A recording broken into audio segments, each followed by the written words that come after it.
Yung alam mo, yung peace niya, yung joy nandoon when you worship the Lord. Yun po ang hindi natin pwedeng kalimutan, yung lagi magpuri sa Panginoon. Kasi ito po yung ating kalakasan. Katulad ni po si David, he is known na he is a worshiper. He worship God na, kumbaga, yun yung every time, kahit ano pinagdadaanan niya, nandun, he worship the Lord. Amen? So, we will continue dun sa ating pong topic last week about God's favor. So, sabi nga po natin, one favor from God can change your destiny, ika nga.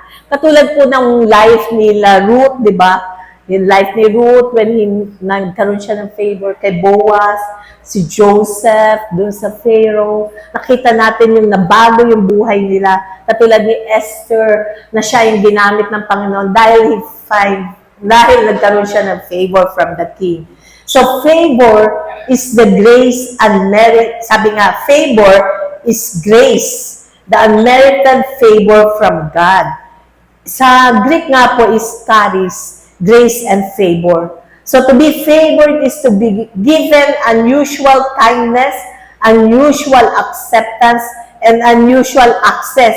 Ito po yung kumbaga sa atin ay yung makita mo na lang na may favor ka, nakareceive ka ng favor nang hindi mo inaasahan. Yung bigla na lang dumating at yun yung mga ina-expect natin. Yung something good to happen, di ba? Surely goodness and mercy shall hunt us down, sabi nga.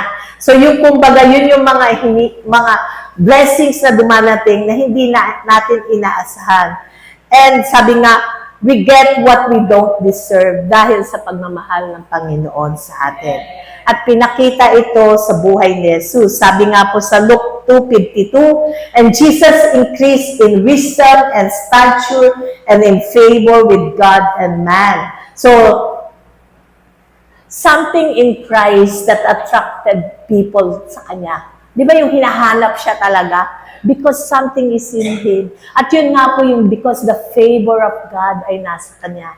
That favor, that wisdom, kung kaya sabi nga, kumbaga, na-attract yung mga tao sa Kanya.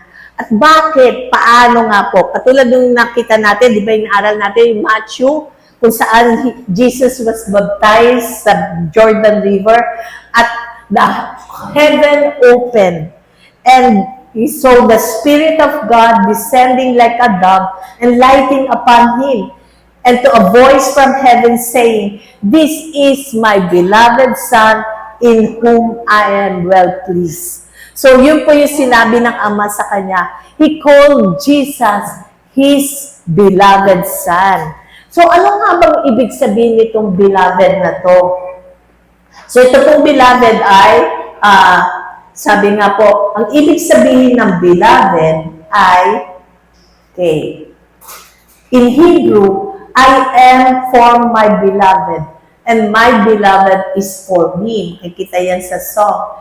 And sa ano po, the word yedid is formed by combining or joining the Hebrew word, kasi ang ibig sabihin ng yedid ay yad muna, which means hand. And together with it are pictures of two lovers. So ibig sabihin po nito, in beloved, there are two lovers walking together while holding hands. Your life with God is bound up in knowing Him as your beloved one and understanding that you are His beloved. Ang ganda nito, no? Yung pala yung ibig sabihin ng beloved. Yung parang mag-irog na nag-holding hands. I'm sure kayo, yung mga, miskin ngayon, mga asawa na, di ba? Lagi kayong nag-holding hands, di ba?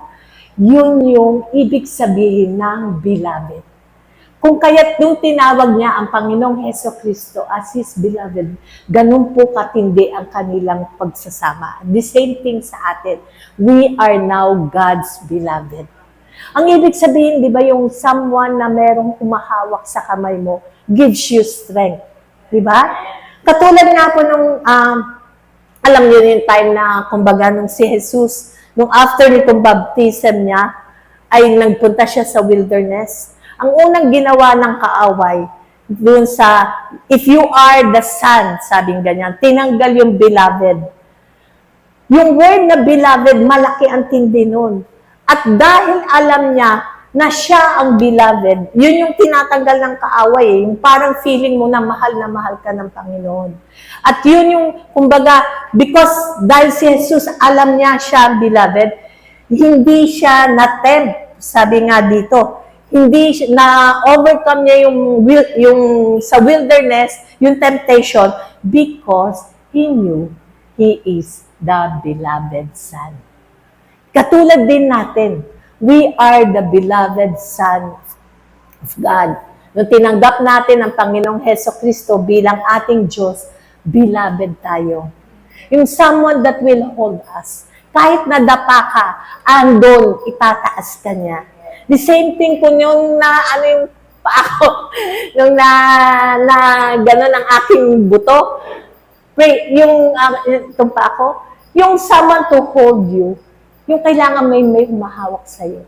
The same thing with us. When we are in trials, when we are in temptations, when you know that you are loved by God, makakalagpas ka doon sa sitwasyon. Kasi alam mo, merong nagmamahal sa'yo. Regardless kung nadapa ka, itatayo ka niya. Sa mundong ito, bumaksak ka na, lalo ka ibabaksak ng mga tao. Pero sa Panginoon, when ikaw ay bumaksak, itatayo ka niya. Amen? Because you are God's beloved. Amen? Sabi nga sa Greek, beloved means esteemed, dear, favorite. Kung hindi ka favorite, sa Panginoon, favorite ka. Amen? Because you are the beloved. That is why, sabi nga, Jesus grew in wisdom and in favor with God and men because He knew the love of the Father. Na-overcome niya lahat ng mga pinapagawa sa Kanya ng Panginoon dahil yung pagmamahal ng Panginoon nandoon sa Kanya. Even in the Transfiguration, di ba, kinonfirm ulit ng Panginoon, di ba, yung nandun sila, sinama yung 3 disciples, si John kasama doon, pinakita ng Panginoon, nag-shine ang mukha niya katulad ng sun. At ano sinabi na naman ng Panginoon dito? This is my beloved Son in whom I am well pleased. And if you knew that relationship na meron ka, na mahal ka ng Panginoon, in every trial na dinadaanan mo, hindi ka mabubuwal kasi kasama mo siya. Ang ganda nga nung kanta natin, yung worship natin kanina about the love of God sa atin, yung pagmamahal ng Panginoon sa atin. And that is why God is just confirming His love for us. In every situation, kasama mo ang Panginoon. He is holding your hand. You are God's beloved. And that is now your position. God loves us enough to give His Son, His beloved Son, Jesus, for us. Sabi nga sa John 3:16, alam po, sa ulo natin lahat yan. For God, sige nga, kung sa ulo natin, for God so loved the world that He gave His begotten Son, that whosoever believes in Him shall not perish, but have everlasting life. Amen? Very good. So, yun nga po yun. Yan yung unang-una natin natutunan, di ba, nung tayo naging Kristiyano? That love of God for us. So, you have the favor of God because the Father sees Jesus in you. At saan nga po nanggaling ang grace? Di ba sabi nga natin, the love of God is the grace, the favor of God is the grace of God. So, grace and truth comes through Jesus. So, the more na naintindihan natin ang ating posisyon, who we are in Christ, the more we will receive the favor of God sa buhay natin. Amen?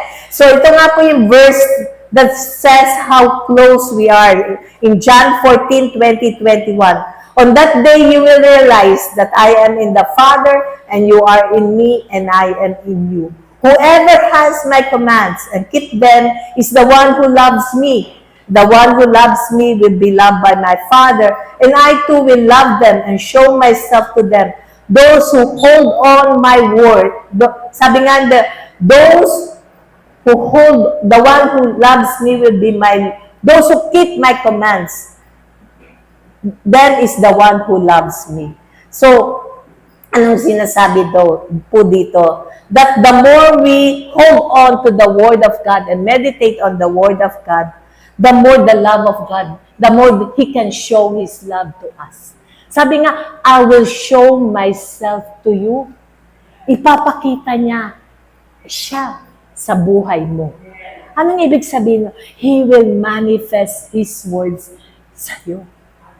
The more you hold on to those words, dun sa kanyang salita, the more you learn yung mga promises ng Panginoon sa iyo, the more you will know how much He loves you.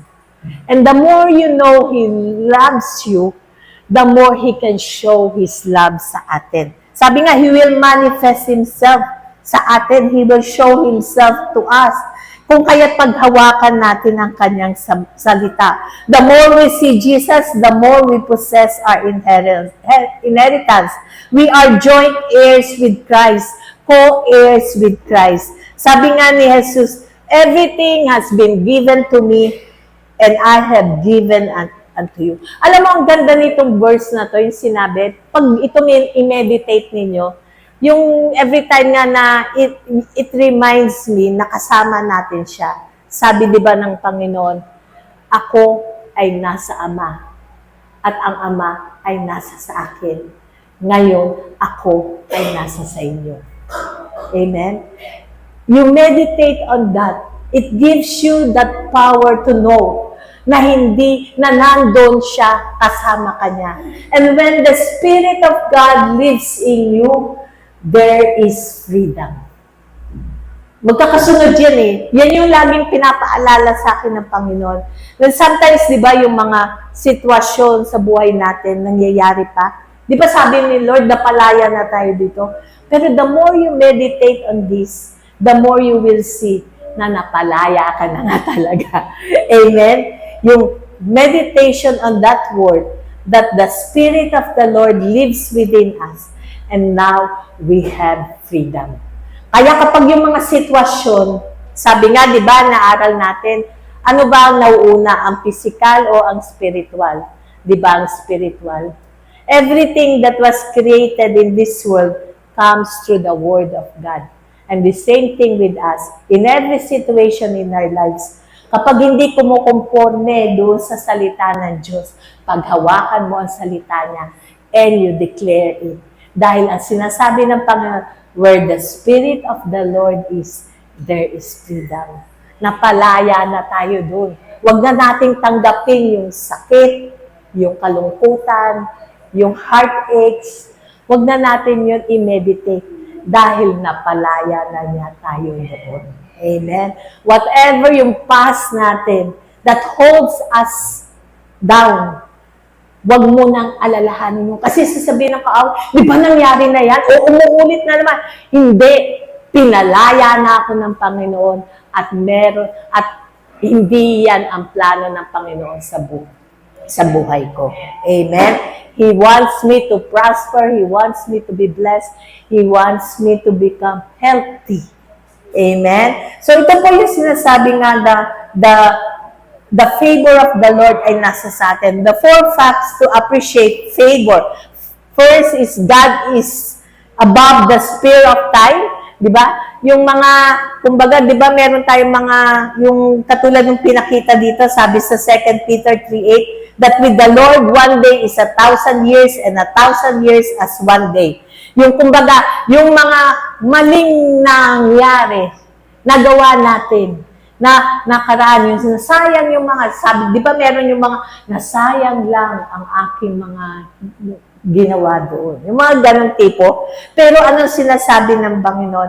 He can bring back those times. He can make it in one day. Yung mga yung paghihirapan mo na ilang taon, kayang ibalik yan ng Panginoon sa iyo ng isang araw. Amen? Katulad, di ba, yung wedding sa Cana, sa Galilee, yung water nag-turn immediately into wine. Wala na yung proseso. The same thing with us. We are now on the latter days. Sabi nga, nagmamadali na rin ang Panginoon. Kaya, sabi nga dito, He is the one who holds time. Amen? At sabi nga, as you found favor with God, you will find favor with man. Katulad nung kay Joseph, di ba? From slave to a governor. Tingnan niyo yung ano nun. Parang imposible. Slave nga yun eh, di ba? Pero ano nangyari? Siya ang naging governor ng Egypt at ang nangyari, siya pa ang humahawak sa kaban ng bayan. Amen? So tayo hawak ng kaban ng bayan. Hindi. God will bless us. Sabi nga yung welcome, remember, yung welcome, ay yung mga wala dito eh. Kwento ko na lang, di ba? Welcome, kasi yung sinasabi ko, di ba yung tinuro ko about the transference of wealth, yung habang ginagawa ko yung message na yun, the transference of wealth, bigla na lang, all of a sudden, nire-review ko, biglang merong welcome. Di ba, ang spelling ng di ba, welcome. Pero yun, ang spelling niya, wealth, W-E-A-L-T-H, come. Welcome. Kaya sabi ko, hala, paano nangyari to? Kasi yung kaibigan, yung isang kasama ko, mahilig yun, sa kanya nang galing yung welcome na yan. Sabi ko, uy, bakit nandun yung, bakit ka ko, sabi ko, bakit ka ko nasulat yung welcome sa akin? Naku, sabi ko, sa kaya nang galing, paano kaya yun? Meron kayang angel na nag-type nun? Kasi hindi ako. Dahil hindi ko itatype yun. Ang nangyari, sabi niya, nako, pastora, alam ko na, merong angel na nag-type niyan, dyan. Kasi ganun din yung nangyari sa akin. Amen? Kusa daw nandun. Nagme-message din siya sa kaibigan niya, biglang sumulat na naman doon, welcome. Kaya, we believe that the transference of wealth na ibibigay ng Panginoon sa atin, there is no limit on that what God can do for us, the favor na matatanggap natin sa Panginoon. Amen? And another is, God can restore what you have lost. Yung katulad nung kay David and Mephibosheth, di ba? Na lame siya. Pero ano nangyari? Nung nagbigay ng favor sa kanya si David, lahat ng mga ari-arian ng kanyang lolo at ng kanyang tatay, binalik sa kanya. And God can restore back sa atin whatever yung mga nawala sa atin. And another, number 4, when God favors you, even your enemies will bless you. Amen? Di ba? Katulad po din kayo dun sa time na nandun ng mga Israelites sa Egypt, di ba? Ginawa silang slave for how many years naging slave sila? Nagtatrabaho silang walang bayad. Pero when God wants them na makaalis doon, ano nangyari? Ang sabi sa Exodus, sabi sa Proverbs 16:7 muna, when a man's ways please the Lord, He makes even the man's enemies live at peace with Him. Amen? So, ito nga po yung nangyari dun sa mga Israelites, no? Sabi sa Exodus 3:21, and I will give these people favor in the sight of the Egyptians, and it shall be when you go, that you shall not go empty-handed. Tingnan natin to, no? Bakit? Ano kaya ang nag-trigger doon sa mga yun? Di ba pinahirapan nga sila noon, yung mga employer nila, pinahirapan sila eh. Wala nga silang sweldo eh. Pero tignan mo, when time na ng Panginoon i-bless yung mga Israelites, binigay nila, binalik nila. Lahat ng kanilang mga treasuries ay binigay nila doon sa mga Israelites. At yun po yung sinasabi ng Panginoon, the favor of God sa atin.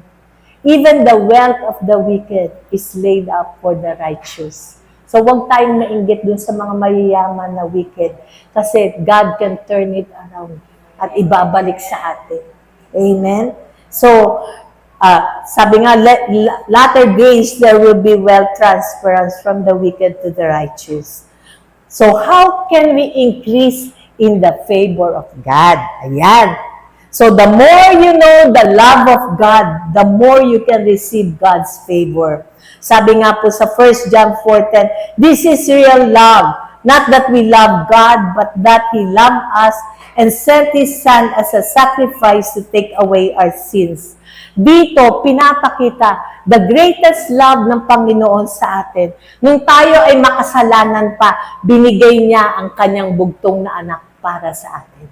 Kung kayang ibigay ito ng Ama para sa atin, ang kanyang beloved Son, how much more can He give you yung mga hinihiling natin? Di ba? Dahil ganun tayo kamahal ng Panginoon. That is how much God loves us. Sa law nga po, sabi, love God with all your heart and with all your might. Pero, kumbaga, ang hirap mong magawa yon. Sometimes we fail. And what happens kapag nag-fail tayo, we get frustrated at back to condemnation. Pero anong sinasabi dito? Who loves you first? Ang Panginoon. When you know that He is the one that first love you, mababalik mo lang ang kanyang pagmamahal. Siya ang unang nagmahal sa atin nang pinadala niya ang kanyang bugtong na anak sa atin. Kung kaya't nga po, ito yung natutunan ni John, ang pagmamahal ng Panginoon sa kanya, na kaya tinawag niya ang kanyang sarili na disciple whom Jesus loved. So, inaral ko nga po ito Sabi ko, ano bang special kay John? Bakit sa feeling niya siya ang mahal ng Panginoong Jesus? Tinitignan ko nga, meron bang favoritism ang ating Panginoong Jesus? At ang sinasabi nga po sa Bible, walang favoritism ang ating Panginoon. Even on the last day na, kumbaga, dadali na siya papunta sa cross, anong ginawa ng Panginoon? Hinugasan niya lahat ng paa ng kanyang mga disciples. Even yung nag-betray sa kanya na si Judas, hinugasan niya. Dahil sa pagmamahal yun ng Panginoon sa bawat isa. The same thing with us. Mahal lahat tayo ng Panginoong Jesus. Walang exempted. Kaya lang kuminsan, at yung ginagawa nga po ni John, bakit niya sinasabi na He is God's beloved, the disciple whom Jesus loved, is because he had this revelation na mahal siya ng Panginoon. Yun lang yun. That revelation na mahal ka ng Panginoon. At paano tayo magkakaroon ng revelation nun? As we read His Word. Confirming to us that we are the children of God and that God loves us. Amen? At ganun nga po yung nakuha ni John. At sabi nga, di ba, doon sa book ni John, doon mo rin makikita yung sinasabing, the disciple whom Jesus loved. Ibig sabihin, siya rin ang sumulat nun. Walang iba. Siya lang ang sumulat nun. Pero, dahil alam niya na siya ang beloved, sabi nga, the reason why John wants to highlight God's love and how it has transformed his life rather than his own personality or identity. Hindi naman siya yung nagmamayabang Sinasabi lang niya, para rin sa sarili niya at para din sa mga tao, na mahal ka ng Panginoon. Para sa atin, napaka-importanting sabihin mo rin sa sarili mo na mahal ka ng Panginoon. Kahit kung minsan sa isip natin, sinabi na natin na ba, tinanggap natin. Pero kung minsan, kapag na-focus yung mata mo doon sa mga sitwasyon, nakakalimutan mong mahal ka ng Panginoon. That is why you have to remind yourself that you are God's beloved. Paggising mo pa lang na umaga, sabihin mo, I am God's beloved. Na mahal ako ng Panginoon. Amen? At ito nga po yung sinasabi ni John. Kung kaya't nung alam mo na mahal ka ng Panginoon, katulad ni John, anong unang makikita mo sa picture nila? Di ba yung Last Supper? Siya yung nakahilig doon sa shoulder ni Jesus. Amen? Doon sa Last Supper, nakikita natin yan, di ba? Meron nakaganon kay Jesus, si John yun. Kasi alam niya ang pagmamahal sa Kanya ng Panginoon. Kung hindi mo alam na mahal ka ng Panginoon, di ba pag gumanyan ka doon sa, kanuning tukba nun, di ba? Kung hindi ka mahal nun, pero siya, may lakas siya na loob kasi alam niya, mahal siya ng Panginoon. Amen. At dahil alam niya, siya rin ay nakakalapit sa Panginoon. Di ba kapag meron silang tanong, yung mga disciples, sino una nilang ipapalapitin kay Jesus? Di ba si John? Ganon din po tayo. Pag alam mong mahal ka ng Panginoon, anytime makakalapit ka sa Panginoon na walang takot. Because of the righteousness that we have in Christ Jesus. Amen? So Jesus even asked John, tapos di ba sa Transfiguration, nung nag-reveal, remember yung sinabi natin kanina? Di ba? When you keep my words, I will reveal myself to you. Katulad din po nangyari kay John sa Transfiguration. Pinakita sa kanya ng Ama si Jesus bilang isang Diyos na nililiwanag, di ba? At yung confirmation na, this is my beloved Son in whom I am well pleased. Ganon din po sa atin. The more we understand how much God loves us, God will reveal it to you. Bubuksan niya yung mga salita niya sa atin at sasabihin niya, i-reveal niya kung ano ang nasa puso niya para sa iyo. Amen? Jesus even asked John to take care of his mother during Jesus' crucifixion. So, ibig sabihin, siya yung pinagkatiwalaan dahil dun sa alam niya, yung revelation na mahal niya ang Panginoon at mahal siya ng Panginoon. Anong ginawa ni Jesus? Siya ang binilinan na mag-alaga doon sa kanyang mother. At hindi lang yun. Siya rin ang disciple na hindi nawala nung si Jesus ay kinukrucify. Yung mga ibang disciples, anong ginawa? Nagtago, sila dahil sa takot. Pero dahil sa pagmamahal, at pagmamahal na natanggap niya sa Panginoong Jesus, nandun siya. Wala siyang takot kahit ano pa ang mangyari sa kanya. Anong tinuturo dito? Ang tinuturo dito is, when you know that Jesus loves you, nababalik mo yung pagmamahal sa Kanya. Automatic na namamahal mo ang Panginoon. Amen? It is no longer an effort because you know ang pagmamahal niya ng Panginoon sa atin. Knowing how much God loves you, you will hear the heartbeat of God. Amen? And to know that revelation, you have to meditate on the Word of God and have fellowship with the Lord. So, sabi nga, temptation will not succeed on us if you know you are God's beloved. You are secured in God's love. And you know that your position as a child whom God loves. So feed on the love of God. That is our food. Amen? Yan yung pagkain natin. Magpalakas ka sa salita ng Diyos.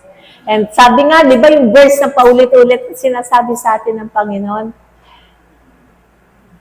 When you hold on to my words, I will show myself to you. Amen?